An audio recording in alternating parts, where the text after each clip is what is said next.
بسم اللہ الرحمن الرحیم وبہ نستعین والصلاة والسلام علی خاتم الانبیاء والمرسلین محمد ابن عبد اللہ الامین وعلی آلہ وصحبہ اجمعین.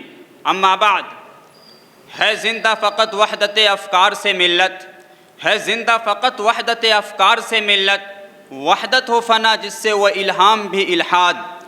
حضرات حکم اور سامعین کرام، بھارت میں الحاد و ارتداد کے فتنے مختلف شکلوں میں آتے رہے ہیں اور ہر زمانے میں اہل حق نے ان فتنوں کی سرکوبی کی کوششیں کی ہیں. اس لیے دور حاضر کے الحادی فتنے اور اس کے عقائد و نظریات سے واقفیت حاصل کرنا اہل ایمان کی بنیادی ذمہ داری ہے اور ان کے انسداد کی فکر کرنا اہل ایمان کا فریضہ ہے. تو اب آئیے دور حاضر کے الحادی فتنے اور اس کے عقائد و نظریات کا جائزہ لیتے ہیں. ملحدین غیب یا غیب کی کسی چیز پر ایمان نہیں رکھتے، ان کا کسی بھی مذہب سے تعلق نہیں ہوتا، نہ تو وہ کسی مذہب کو سچا سمجھتے ہیں اور نہ کسی مذہب کے پیروی کے قائل ہوتے ہیں.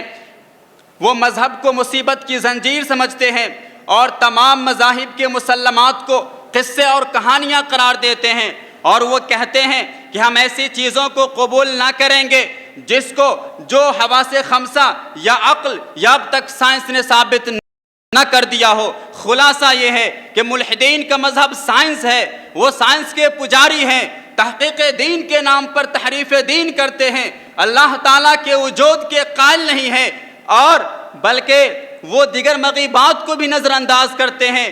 خدائی قانون کے منکر، انسانی دماغوں سے بنائے ہوئے قانون کے قائل ہیں.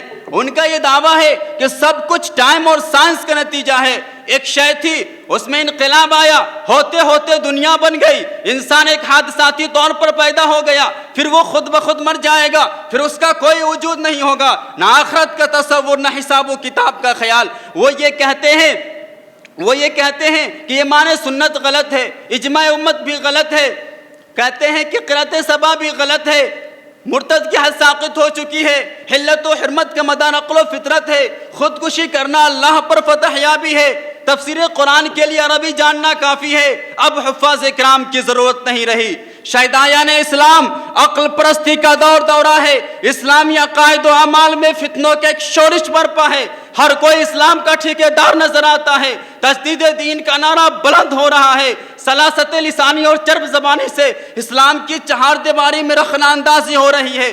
الحادی فتنوں کا سیلاب سر سے اوپر ہو رہا ہے، اسلام میں جہاد کا تصور مٹایا جا رہا ہے، قرآن مجید کا ایک نیا نام دے کر اس میں مانوی تحریف کرنے کی ناپاک کوششیں کی جا رہی ہے.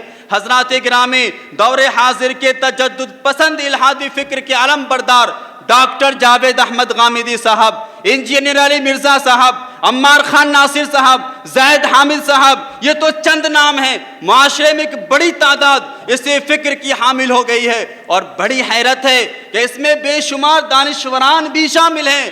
دراصل یہ سب مغربی تہذیب کے ترجمان ہیں، اللہ تعالیٰ کے اقرار و انکار کے درمیان متحیر ہیں. ایسے لوگوں کے سلسلے میں اللہ تعالیٰ ارشاد فرماتا ہے کبرت کلمۃ تخرج من افواہہم ان یقولون الا کذبا. دوسری جگہ اللہ تعالیٰ ارشاد فرماتا ہے کہ جو لوگ ہماری آیتوں میں کجروی کرتے ہیں وہ ہم سے مخفی نہیں ہیں. ان الذین یلحدون فی آیاتنا لا یخفون علینا. در حقیقت اور یہ حقیقت ہے کہ جن اصول دین سے اہل حق ہدایت پاتے ہیں انہی اصول دین سے ملحدین بھی گمراہ ہوتے ہیں. اللہ تعالیٰ سے دعا کیجئے کہ اللہ تعالیٰ ہم سبوں کو دین اسلام کی سمجھ دے اور تمام لوگوں کو اس پر چلنے کی توفیق دے اور ملحدانہ افکار کا قلع کما فرمائے. آمین. ربنا تقبل منا انک انت السمیع العلیم وتب علینا انک انت التواب الرحیم. جمال الوجود بذكر الإله وتصفو الحياة بنور هداه. جمال الوجود بذكر الإله وتصفو الحياة بنور